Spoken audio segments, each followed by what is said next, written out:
Live continues with your host, Amy Speropoulos. Wouldn't it be great if everyone worked at a place where they were happy and rewarded for every single achievement that they made in the workplace?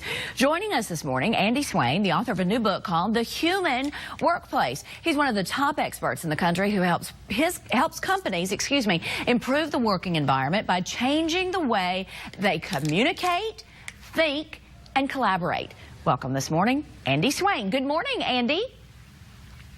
Good morning, Amy. Thanks for having me. How's your day at work going so far? You know what? So far, it's okay, but it is just 9:40 in Memphis, Tennessee, so I'll let you know in another few hours. So tell us a little bit about... Plenty of time to go. Yeah, still have time to go. Tell us a little bit about the human workplace.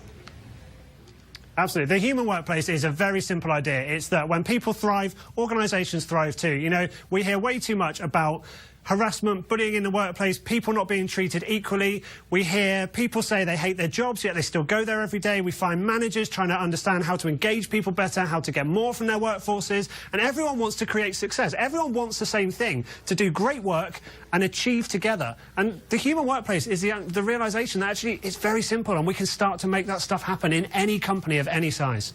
I love it. So what do we need to do as employees to help facilitate that process, if you will?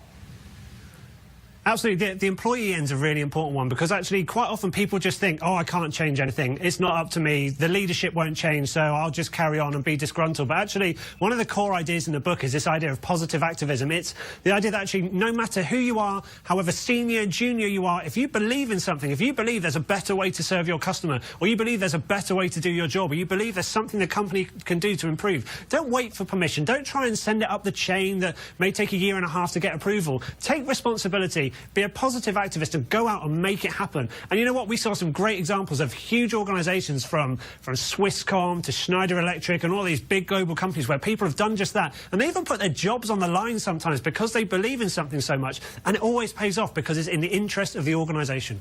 I love that. Talk a little bit about the human connection and communication. You know, being in the communication business myself, I often hear in and around the newsroom, we're communicators, but we don't know how to communicate. Absolutely. You know, when we go home from work every day, we all have families. You know, someone makes you a drink, you say thank you. You know, you look after people, you check when they need something, you see if people are okay. We all function in communities, whether it's a sports team or a social group or whatever it might be, we gravitate to a geographical area. Wherever it might be, we have communities, we have relationships, we have families, and all it is taking that principle and bringing it into the workplace and just understanding that if you treat people with respect, if you listen, if you learn, if you share, and if you support, together you can create amazing things and enable it to happen. But quite often at work, we put formality in the way and we try and cover our backs and we don't want to take responsibility and we want to blame other people and we like to hide behind these kind of walls of miscommunication. And actually, it's just taking all that away and just saying, if we act as humans, together we can achieve great things. Boy, that sounds great, and it sounds like it would certainly be a much better workplace. I mean, how soon can you come talk to us? I love it. What about I'm always available. Yeah, right. What about using technology, Andy, when it comes to better communicating, or maybe even pushing technology aside? Maybe that's what I heard you say.